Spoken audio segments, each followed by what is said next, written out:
Hey, assalamu alaikum everybody. Hope you're doing well. Um, I'm not sure about the dates, but there was a protest on one Wednesday a couple of weeks ago or something like that, and um, basically I heard that it got intense and some students were beaten by the police.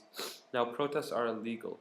If you take the protest outside of the Mugamma al-Nadari, which is the campus where I study, if you take it out of the campus, and interestingly enough, it's all surrounded by walls, and there's like even glass up, like someone took some, I don't know, glue or something that's stronger than glue, and then put a bunch of like broken bottles on top, so you can't even like jump over. It's very interesting. It's much different from my university back at home. So it's like set up, and you have these big gates that open, and you can easily close them. So I guess it's set up to be protest proof. Um, so you can have protests inside somehow. I don't know how, but if they go out, then the cops come and they'll just start beating them. From what I heard, this happened a few years back at Alexandria University at the same Mugamma or Mujamma, which is the campus. Um, I went there on Thursday, so this was the day after the protest, and there was another protest in response to that because of the students being beat, and I think it was one or two students. At least I saw a picture that was on a pamphlet. So outside of the doors, I was like, "What's going on?" And someone told me, "Oh, it's the Muslim Brotherhood. They're at it again." And if you don't know about the Muslim Brotherhood in Egypt, you should read up on it. Officials got arrested. 2005, they tried to get they try to go as independence. It's a big movement, Islamic political movement. So you should look into it. I mean, it's big, lots of history and stuff like that, and interesting stuff too. But this is basically what I heard. I go in there, and the only reason I got in, no students were allowed in, is because I'm American. So I called someone from the center, and I was like, I have to get in. I get in there, and um, like I said, I heard it was about them collecting money for Gaza. When I get in there, the issue is totally different. First of all, I'm not sure that they were Muslim Brotherhood. This is just what I hear. And to be honest, I don't trust anything that I hear because people just sort of say things without being 100% sure. I saw the protest in response to the other protest. They were calling out the chairman of the College of Arts and Letters, or the Faculty of Arts and Letters, which is where I study, because he was the one who sent the people to beat the students. The campaign originally started out for collecting money for a breathing machine or mechanism. I don't know how to translate it. It just says jihaz tanafus in Arabic. And they needed like 150,000 Egyptian pounds for it. The school said they can't raise money like that. They can't do their own organized fundraisings, and so they started sending in people to beat them. And the students then, in response, on Thursday when I went there, they had big signs that said no to the batlagiya, and that kind of means like thugs or ruffians, because they're saying that they're basically thugs that are working for the what's it called, the the uh, the university. Sorry about that. Uh, what was interesting is after I got in, I couldn't leave until the protest ended, so I missed my internship, which is where I work. I do a little bit of translating. Haven't done a lot because just moving and stuff like that, but where I should be doing more, insha'Allah. It's English, Arabic stuff. And what it did is it made me wonder about time and about being late. Transportation here is really unreliable. I could leave my house, I moved to a new place, it's far away, and I'll talk about that later. Sometimes it'll take me 45 minutes, and sometimes 20. It'll just differ by the hour. Um, and you can't really measure it out. And so I think it's easier when someone comes and they're late to just kind of be like, you know what, it's okay, or transportation was hard. Now it depends on the scenario, but I think that carries down into Arabs who come to the U.S. And sorry to generalize and stuff like that. You can call me racist if you'd like, but a lot of Arabs, you have the Arab Standard Time or Desi Standard Time for South Asians. They tend to be late, and I think it might stem from that, but um, I don't think there's the excuse in the U.S. I mean, depending on the place, but it's more it seems more stable, at least where I used to live. Even in Friday prayer, we've been so influenced by the Industrial Revolution that we start Friday prayer, at least at a bunch of different masajid or mosques, Muslim houses of worship. We start at 1:30 throughout the year. And people set up their work schedule so that they can go and pray during their lunch break, which is, again, it's very interesting.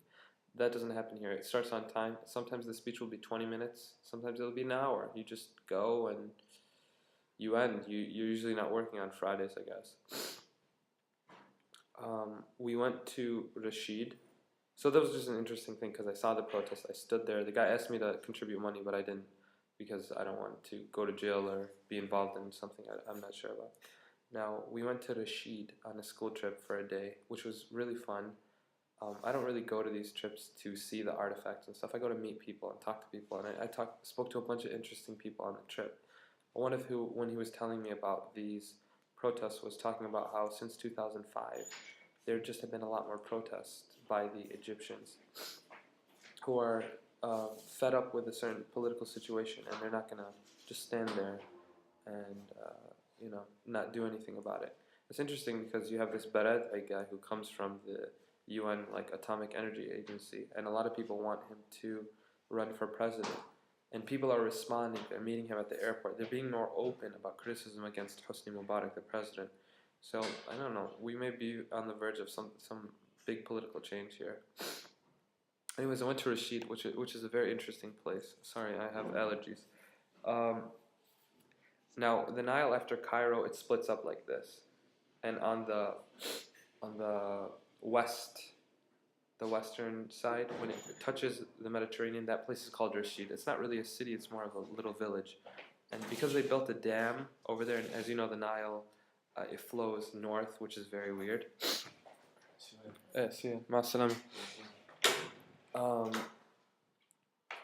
Because they built a dam, the Mediterranean flows into the Nile, and the Nile is fresh water and the Mediterranean is salty water, but there's still something that's blocking them, which is very interesting. It's a beautiful place, and they had a lot of things from the Mamalik period, which is, I don't know what it's called, Mamluk period probably. This is when traditionally the class of Egyptian, I guess you could say slaves, rose up and got into power, and they actually stopped the Mongols, who were basically going through the whole Muslim lands and they were just killing everybody, not killing everybody, but just taking over very easily. They were a very powerful force, but Ain Jalut, which is that decisive battle, changes the tides, turns the tides over. We ended up having a problem with security, because as foreigners, again, I think I told you this before, we're always followed by security, guys with AKs and stuff like that. And they say it's for safety. Well, they told us we didn't know that you were going to go into the Nile at the end. And by the way, of those athar or ruins that are from that time, we went to a huge citadel, and it was from some Qa'id Bey's time. It turned out there were only 2 stones that were original. The rest was all just later built by Hosni Mubarak, the president. So they didn't even actually preserve it. Now, Rashid is also where they found the Rosetta Stone. I think it was Napoleon. And that was the stone that gave them the ability to understand hieroglyphics in other languages, from my understanding, but you should look into it. Don't take my word for it. Now, we had problems with security, and before that, I did something which Egyptians thought was crazy. Basically, there was a security car always riding in front of us, and it's like a pickup truck, but it's covered on the top. And this is where when someone gets out of hand, you throw them in the back and you beat them and you handcuff them and you take them to jail. That's how it's known here. That's the urf. And the back is called the books. So I wanted to ride in the books. I mean, I didn't want to get beat or arrested, but I just thought that would be so cool. I mean, it's always there in front. It looks like a fun ride. So I was like, I want to ride the books. And all the Egyptians, they started getting genuinely afraid because they associate this with being jailed and beaten by, police brutality. And these cops are young guys, and they got pistols and everything.